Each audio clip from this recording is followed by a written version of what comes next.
get into management. You should absolutely be a leader. And the goal is to be able to say, yeah, you want to be able to say, I love this job so much. This has added so much value to my life. Was it easy? No. Did it hurt? Yeah. There's this quote. I'm a fan of the Stoics and the Stoic philosophy. There's this quote, I think by Seneca, but of course, don't quote me on the quote I'm about to say, is, a gem cannot be polished without friction, nor, and he says, nor a man without trials and tribulations. And basically the point of the quote is, the hard stuff makes you the better person. The struggles and the stress, you're going to get through them. They're going to be tough, but it makes you a stronger person coming out of it. So can your kids look at you and be like, yeah, that was tough, but Dad's a really good guy. He's a good dad. He's a better person because of the work he did. Let me ask you a question about this, Matt. Yeah, go ahead. So not to interrupt, but I don't lose this moment. So you say friction and polishing the stone or the gem. But let's go to a very basic level. So let's say that I am the provider and I am facing a bad challenge. Like I am in a stress overload. I may even have the beginnings of post-traumatic stress. I am burned out. My family is coming apart. This stress has got the best of me. So what we're saying is there's still a chance, there is still hope. So I'm using the dramatic example.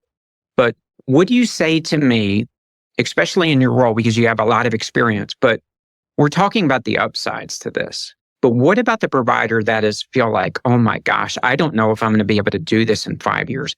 What recommendations can you give to transition that provider that really does feel like they're stuck and they can't do it long term? How do they make the transition out of that to become a better version of themselves to advance?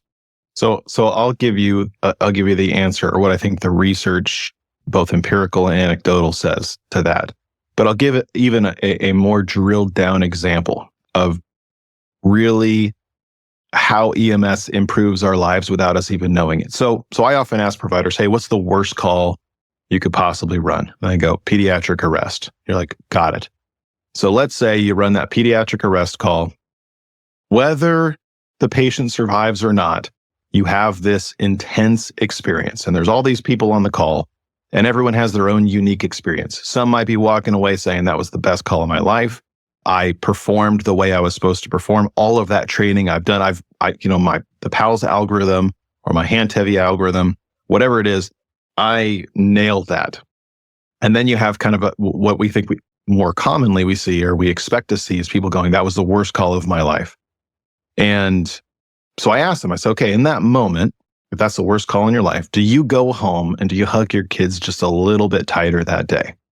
So I'll ask you, Eric, when you ran those calls, when you had those bad calls, did you go home to your son and did you hug him just a little bit harder? So the answer is yes. And I'm gonna take you back a little bit more because I don't want to lose the moment.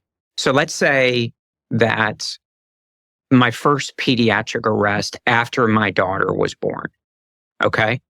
Devastating, right? Just completely freaked me out. So I go back home and I pick her up and I'm a mess, right? So I did. So it impacted me and it made a difference. And yes, it made me appreciate them more. On the contrary, it caused an immense amount of fear too. So it was a double-edged sword for me. Yeah. So over time, as you run those calls and as your kids are toddlers and then adolescents and as they grow, if you're anything like the rest of the industry, you go home and you're super dad, right? You're the most patient. Your kids get a pass on literally everything. You're laying on the floor, you're playing Barbies or G.I. Joes or whatever it is, and you are fully focused on your kids. Now, I love that you use the analogy of a double-edged sword because I think of it this way.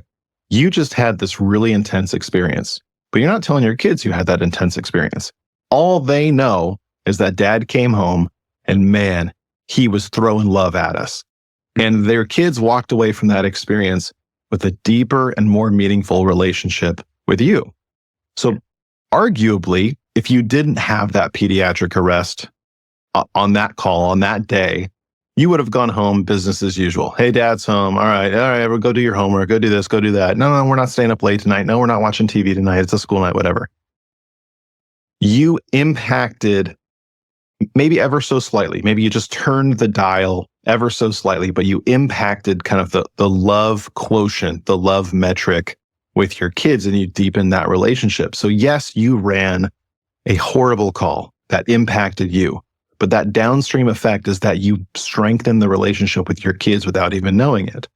And so when you say, hey, EMS, we had these traumatic events, every single one of these events and experiences has some sort of a downstream impact. Now, where we start to worry is what you just started talking about, which is when we start developing the psychopathology of post-traumatic stress injury. Mm-hmm. And for those of you that aren't familiar with that, the signs and symptoms that go with stress injury formation, they could be insomnia, they could be eating too much, eating too little, increasing in maladaptive coping mechanisms. So those are the drugs, the alcohol, the unhealthy relationships, things like that.